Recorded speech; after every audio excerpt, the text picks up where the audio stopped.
মন চাইছে থেকে থেকে গিয়ে দেখে আসি। হ্যালো এভরিওয়ান, কদিন ধরে বাড়িতে কাজ হচ্ছে আর মোটামুটি প্লাস্টারের কাজ কমপ্লিট, বাইরে কিছু পোর্শন বাকি আছে সেগুলোই হচ্ছে।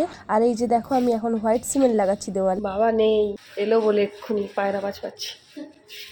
দাঁড়াও না, সে এক্ষুনি আমাকে বলবে এখানে স্টাইলস বসানো হবে, তোমাকে এখানে কে পুট্টি লাগাতে বলছে, কে হোয়াইট কালার লাগে।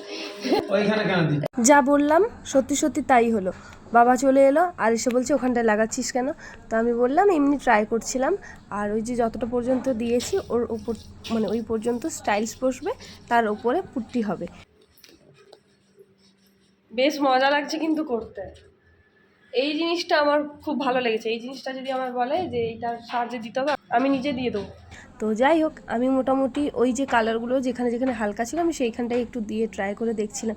থেকে থেকেই মন চাইছে জানো তো একবার করে উপরে এসে ঘুরে যাই, কারণ ওপরটা তো পুরো সাদা করে দিয়েছে, এখন বেশ দেখতে ভালো লাগছে। যত কমপ্লিট হয়ে আসবে তত বেশ ভালো লাগবে। আর এই যে এটা বেশ ভালো লাগছিল, হাতে নিয়ে রোলারের মতো ঘুরছে ওটা। তবে কি বলতো, ওটা যত গোল গোল ঘুরছে তত আমার গায়ে এসে ছিটকে ছিটকে পড়ছে। এবার আমি মাঝে মধ্যেই এরম আসি আর একটু করে মানে টুক করে যাই, একটু করে ঘুরে দেখি, আবার চলে আসি নিচে। তো সেটাই করছিলাম। আর তারপর এক ছুটে চলে গেলাম ছাদের বড় রুমটাতে। ওখানেও কিন্তু হোয়াইট সিমেন্ট বা পুট্টি যা খুশি বলতে পারো ওটা লাগানো হচ্ছিল। মোটামুটি আমাদের বাড়ির কাজ কতদূর কি হয়েছে আমার চ্যানেলে লং ভিডিও আপলোড করা আছে, তোমরা চাইলে ভিজিট করতে পারো। দেখা হবে নেক্সট ভিডিওতে, বাই।